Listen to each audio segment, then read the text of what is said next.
Hello and welcome everyone. स्वागत करता हूं आप सभी का आज के इस वीडियो में। देखो आज की जो वीडियो है वो आपके कॉमर्स वाले बच्चों के लिए स्पेसिफिकली, जैसे कि आप देख ही रहे हो, तो कॉमर्स वालों के लिए, 12th कॉमर्स वालों के लिए उनका जो मैथ्स 1 है, मैथ्स 1 का जो पहला चैप्टर है दैट इज मैथमेटिकल लॉजिक। हम लोग इस सेशन में कोशिश ये करेंगे कि मैक्सिमम सम्स आपके लॉजिक के करा पाए। ठीक है, ठीक है। मैं ट्राई करूंगा कि जितने भी आपके डाउट्स है, अगर आपको फिलहाल तो डाउट्स अगर आते हैं तो क्या कर सकते हो आपको अगर डाउट्स आते हैं तो आप कमेंट डाउन कर सकते हो, मेरे को बता सकते हो सर ये डाउट्स आ रहे हैं। ठीक है, मैथमेटिकल लॉजिक ओवरऑल अगर मैं चैप्टर को देखूं तो ये 8 मार्क्स का चैप्टर आता है विद ऑप्शंस। विदाउट ऑप्शंस आता है 6 मार्क्स का। With option and without option का फर्क आपको पता ही रहेगा because as you are in 12th standard. नहीं भी पता तो एक बेसिक सी चीज बताता हूं। देखो जो आपका जो पेपर है, मान लो जैसे क्वेश्चन नंबर 3 में यू विल गेट, आपको कहा जाएगा कि 5 क्वेश्चन में से 3 क्वेश्चन लिखो, तो ये होता है विद ऑप्शंस। तो विद ऑप्शंस ये चैप्टर आता है 8 मार्क्स के लिए। चैप्टर बहुत ही ईजी है, कुछ एक आधा एक्सरसाइज है थोड़ा सा डिफिकल्ट लग सकता है। चैप्टर लेंदी भी है काफी, मतलब काफी सारे सम्स है इसमें। ठीक है, लेकिन बट एक चीज अश्योर कर सकता हूं कि अगर आप मेरे साथ बने रहोगे तो जल्दी से जल्दी मैं चैप्टर कंप्लीट कराऊंगा। ठीक है, तो सबसे पहले जो एक्सरसाइज है प्रैक्टिस सेट 1.1 है। ठीक है, जो एक्सरसाइज 1.1 है वो किस चीज के ऊपर बेस्ड है, तो वो स्टेटमेंट के ऊपर बेस्ड है। अब स्टेटमेंट क्या होता है मैं बता देता हूं। जनरली ये इस एक्सरसाइज में जो हम लोग करने वाले हैं वो ऐसा कुछ होगा कि एक स्टेटमेंट हो, एक स्टेटमेंट नॉर्मल सा एक स्टेटमेंट है, उसका ट्रूथ वैल्यू निकालना होता है। ट्रूथ वैल्यू मतलब क्या होता है? Truth value is either it is true और फॉल्स। बाकी सब जो सेंटेंसेस होते हैं, जो इंग्लिश ग्रामर में हम लोग को सेंटेंसेस पढ़ाए गए थे, इंटरोगेटिव सेंटेंस, ठीक है, इंटरोगेटिव सेंटेंस, एक्सक्लेमेटरी सेंटेंस, ठीक है, exclamatory sentence, affirmative sentence, affirmative, ठीक है, सेंटेंस। नेक्स्ट तुम्हारा इंपरेटिव सेंटेंस, इंपरेटिव सेंटेंस। मैं बता देता हूं ये सारे स्टेटमेंट्स जो हम लोग आप फर्स्ट एक्सरसाइज में करेंगे स्टेटमेंट नहीं है। स्टेटमेंट सिर्फ यही दोनों, मतलब ऐसी चीज, ऐसा स्टेटमेंट जिसका ट्रूथ वैल्यू निकल के आता हो। ठीक है, स्टेटमेंट वही है जिसका ट्रूथ वैल्यू हम लोग निकाल सकते हैं, आइदर ट्रू या फिर फॉल्स, दोनों भी चलेगा। Are you getting it? ये सारी चीजें इंट्रोगेटिव हो गया, एक्सक्लेमेटरी हो गया, एफर्मेटिव हो गया, इंपरेटिव हो गया, ये सारी चीजें स्टेटमेंट्स नहीं है। सेंटेंसेस है इंग्लिश ग्रामर के, लेकिन स्टेटमेंट नहीं है। हमारे यहाँ पे लॉजिक में इसके लिए कोई जगह नहीं है। हमारे यहाँ पे लॉजिक में सिर्फ उसके लिए जगह है जिसकी वैल्यू आ सकती हो, जिसकी ट्रूथ वैल्यू हम लोग निकाल सकते हैं, ट्रू या फिर फॉल्स, दैट्स इट। ठीक है, तो इसी के साथ हम लोग स्टार्ट करते हैं प्रैक्टिस सेट 1.1। ओके, तो गाइस एक्सरसाइज 1.1 हम लोग स्टार्ट करने जा रहे हैं। कहता है कि state which of the following sentences are statements, justify और answer with if it is a statement and write down its truth value. मतलब सबसे पहले ये बोला गया है कि इनमें से ये पहचानेगा कि स्टेटमेंट है कि नहीं, ये जो सेंटेंसेस दिए गए स्टेटमेंट्स है कि नहीं, पहले ये पहचानो। उसके बाद अपने आंसर को जस्टिफाई करो अगर वो स्टेटमेंट है तो, और उसकी ट्रूथ वैल्यू भी लिखो। ठीक है, तो 3 चीजें आपको बोली गई है। सबसे पहले क्वेश्चन से स्टार्ट करते हैं। A triangle has n sides. अब मेरे को बताओ, ट्रायंगल के पास n मतलब कोई भी नंबर हो सकता है, 1 हो सकता है, 2 हो सकता है, 3 हो सकता है, 4 हो सकता है, 5 हो सकता है, एनी नंबर। बट ऐसा है क्या? ट्रायंगल तो सिर्फ 3 साइड से बनता है, राइट? तो ये जो सेंटेंस दिया हुआ it is a statement, right? It is a statement, it is a statement. मैंने क्या बोला था? या तो फिर ट्रू होना चाहिए या तो फिर फॉल्स होना चाहिए, तो ये तो फॉल्स स्टेटमेंट है। इट्स ट्रूथ वैल्यू, ठीक है, it's truth value is f बराबर फॉल्स, बराबर, it's truth value is false. And because, इसका रीजन ये है, जस्टिफिकेशन ये है, because triangle has 3 sides only, right? बराबर है। चलो सेकंड क्वेश्चन पे आते हैं। The sum of the interior angles of a triangle is 180 degree. तो sum of the interior angles, जैसे कि आपको पता है बचपन से पढ़ाया गया है कि सर ये ट्रायंगल है, इन तीनों का मेजर को अगर तुम ऐड करोगे तो कितना आएगा? 180 डिग्री आएगा, करेक्ट? तो ये जो है, ये जो सेंटेंस है, ये स्टेटमेंट भी है और ये इसका ट्रूथ वैल्यू ट्रू भी है। ठीक है, तो it is a statement, it is a statement, it's truth value, it's truth value is T, यानी कि ट्रू है। बिकॉज उसके पीछे तुम लिख सकते हो because the sum of interior angles of a triangle is 180 degree. उसका जस्टिफिकेशन ऐसे दिया जा सकता है, बिकॉज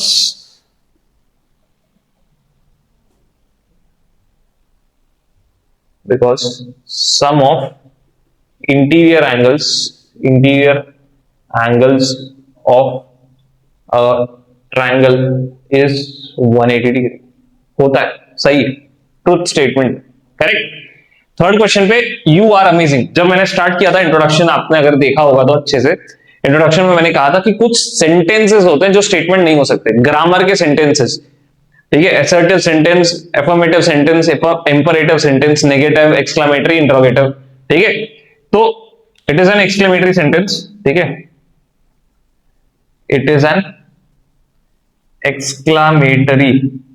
ठीक है, एक्सक्लेमेटरी का मतलब समझते हो ना, जो एक्सक्लेमेटरी साइन है, it is an exclamatory sentence, therefore.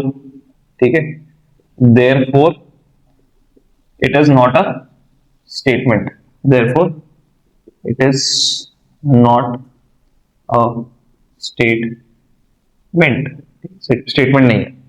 Please grant me a loan, please request कर रहा है। ठीक है, तो इट इज अ रिक्वेस्ट। ठीक है, it is a request, therefore it is not a, therefore it is not a statement, इसलिए ये स्टेटमेंट नहीं है। ठीक है, under root of -4 is an irrational number. अभी इरेशनल का मतलब समझो, और ये जो दिया हुआ है इसका भी मतलब समझना। देखो, अंडर रूट ऑफ -4 जो है, अगर तुमने 11th में थोड़ी बहुत पढ़ाई की है, ठीक है, तो अंडर रूट ऑफ -4 जो होता था, इसको मैं कुछ ऐसा लिखता था, 4 इंटू -1। 4 का रूट 2 आता है, और अंडर रूट ऑफ -1 को -1 ऐसे लिख सकते हैं, बराबर है। 4 का रूट 2 आता है, अंडर रूट ऑफ -1 मतलब क्या होता है, आई। ठीक है, अंडर रूट ऑफ -1 क्या होता था, आई। 11th में होता था, कॉम्प्लेक्स नंबर्स अपन ने पढ़ा था। तो ये जो है, it is not a irrational number, it is a complex number basically. ठीक है, तो इट इज अ स्टेटमेंट, है ना, it is a statement, it is a statement, it's truth value, truth value क्या है इसका, फॉल्स, क्योंकि ये इरेशनल नंबर नहीं है, ये एक कॉम्प्लेक्स नंबर है। ठीक है, तो we are done with this. आप तब तक स्क्रीनशॉट ले लो, लिख लो, समझ लो, कुछ डाउट्स रहेगा तो कमेंट डाउन कर दो। Okay, let's go ahead, let's go. Okay, question number 6, x square minus 6x plus 8 equals to 0 implies x equals to -4 और x equals to -2। देखो, मैं बता देता हूं, आप इसको दो तरीके से सॉल्व कर सकते हो, मतलब ये चेक करने के लिए कि ये इसके वैल्यूज है या नहीं, x के, जब आप इसको सॉल्व करोगे तो इसके वैल्यूज ये आ रहे हैं कि नहीं, ये आपको चेक करना पड़ेगा। तो x square minus 6x plus 8 equals to 0, middle term factorization method आपने 10th स्टैंडर्ड में ऑलरेडी सीखा है। मल्टीप्लाई करके 8 आना चाहिए, ऐड सब्ट्रैक्ट करके उन्हीं दो नंबर को -6 आना चाहिए। तो x square minus 4x minus 2x plus 8 equals to 0। जिसको डाउट है देख लो, 4 2 होता है 8, -4 और -2 मिला के होता है -6। इन दोनों में कॉमन ढूंढो, इन दोनों में कॉमन x आता है, बाहर बचता है x -4। इन दोनों 2 के टेबल में जाते हैं और दोनों में से -2 कॉमन लेना होता है। ठीक है, तो यहाँ पे भी सेम, जो ये ब्रैकेट में लिखा है वही ये ब्रैकेट में चिपका देने का डायरेक्ट, इक्वल टू 4। ठीक है, तो एक आंसर मिलता है सर x -4, दोनों में से एक कॉमन है, एक ही बार लिखना है x -4, और बाकी का कचरा x -2 दूसरे ब्रैकेट में। ठीक है, दोनों इक्वल टू 0 है, मतलब x इक्वल टू 4 आता है एक आंसर, और दूसरा आंसर आता है x इक्वल टू 2। मतलब ये जो दोनों वैल्यूज है आपके, ये इसका आंसर नहीं दे रहे। ठीक है, करेक्ट। तो क्या लिखोगे आप, yes it is a statement, yes it is a statement, it's truth value, it's truth value is f। ठीक है, it's truth value is f। ये आप लिख लो, फटाक से स्क्रीनशॉट लेना चाहते हो तो ले लो, because I am going to erase it now. ठीक है,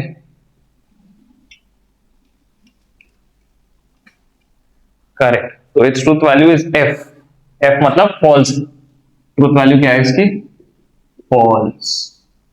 okay, clear. As it does not implies, as it does not implies, ठीक है, as it does not implies x equal to -2 and x equal to -4, implies नहीं करता। ठीक है, समझ में आ गया। he is an actor, ऐसे टाइप के सेंटेंस को हम लोग ओपन सेंटेंस बोलते हैं। ठीक है, he is an actor, तो this is an open statement। Open statement मतलब नॉर्मल सा एक स्टेटमेंट दिया हुआ है, हम लोग उसको ओपन स्टेटमेंट बोलते हैं। ही इज एन एक्टर है, फैक्ट है ना, ही इज एन एक्टर। ठीक है, he is an actor, open statement. ठीक है, open sentence actually, not open statement, open sentence.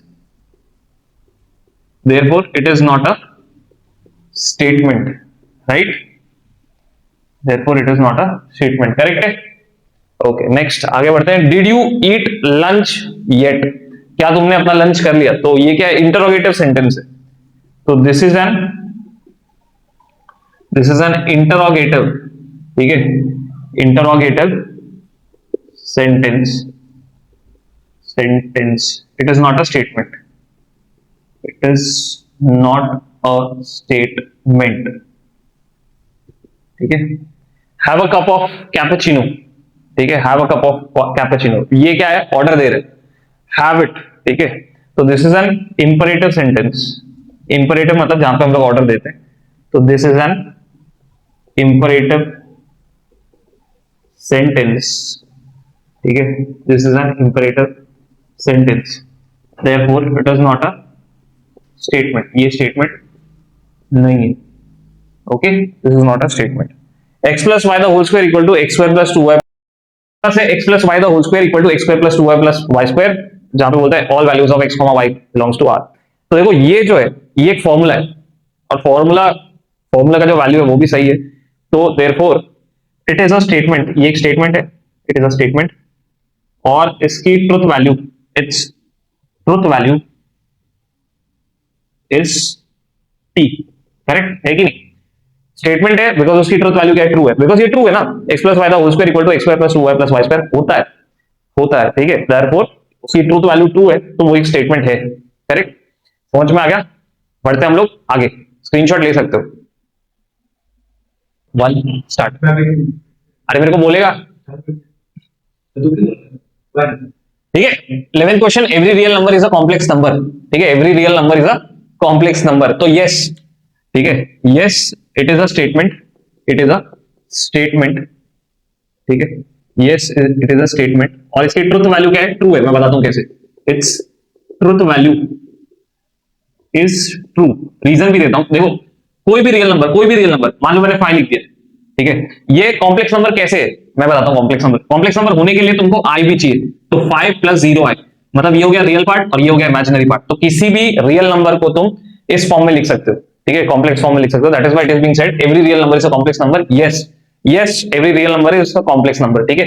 ये फॉर्म अगर तुमको याद रहेगा तो 9th में अपन ने 9th कह रहा हूं 11th में अपन ने सीखा था a + ib is equals to whatever, ठीक है. a + ib, this is a complex number, right? This is how complex number is represented, which is equals to z, right?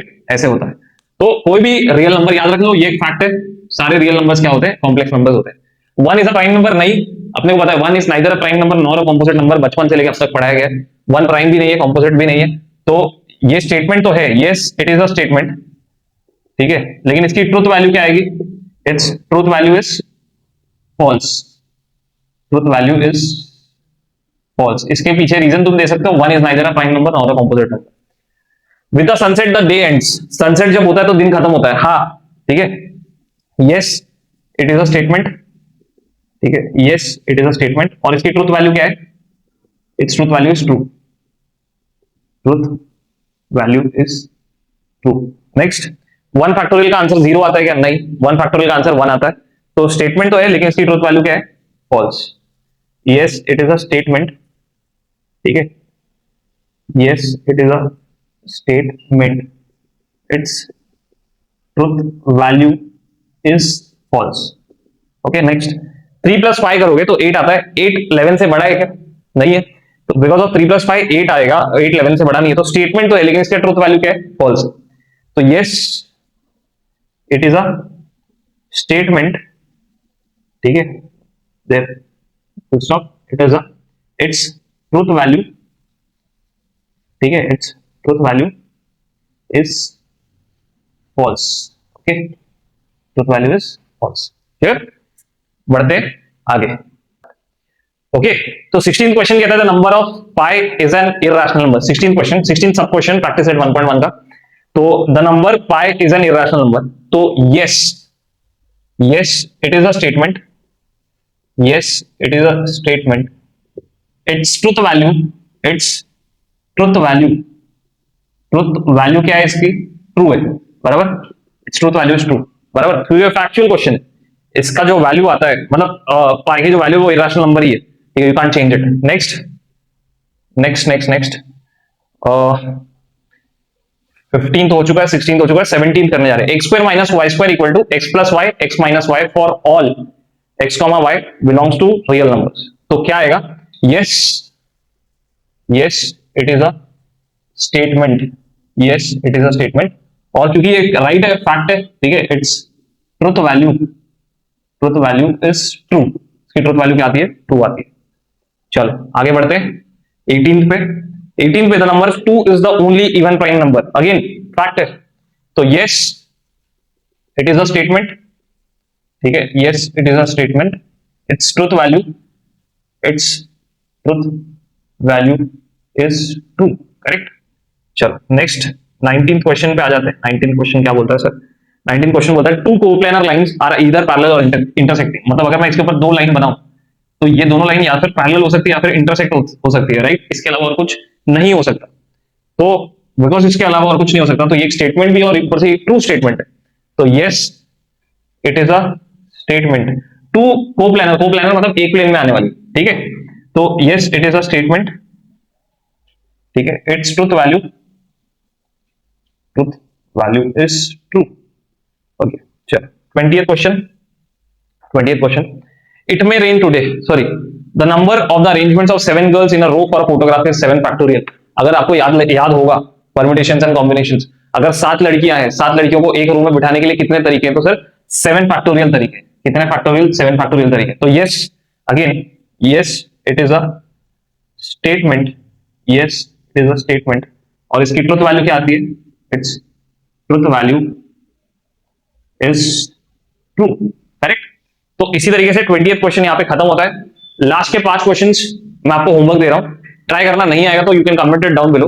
तो अगर जरूरत पड़ी तो उसके लिए भी एक छोटा सा वीडियो हम लोग बना देंगे। मेरे को नहीं लगता जरूरत पड़ेगी, तो इजी है, बहुत बहुत इजी है, it is very easy, try this, ठीक है। फर्स्ट से लेकर 20th क्वेश्चन हम लोग ने करा दिया, 21st से लेकर 25th क्वेश्चन में होमवर्क दे रहा हूँ। और इसी तरीके से गाइस, इसी तरीके से हम लोग वीडियो बनाते रहेंगे पूरे एंटायरली कॉमर्स के मैथ्स का, ठीक है, और कॉमर्स के बाकी सब्जेक्ट्स भी आ ही रहे। तो शेयर करना मत भूलना, सब्सक्राइब करना मत भूलना, वेरी एसेंशियल फॉर इट, ठीक है। और ये स्क्रीनशॉट ले लो, सॉल्व कर लो, प्रैक्टिस कर लो, डन।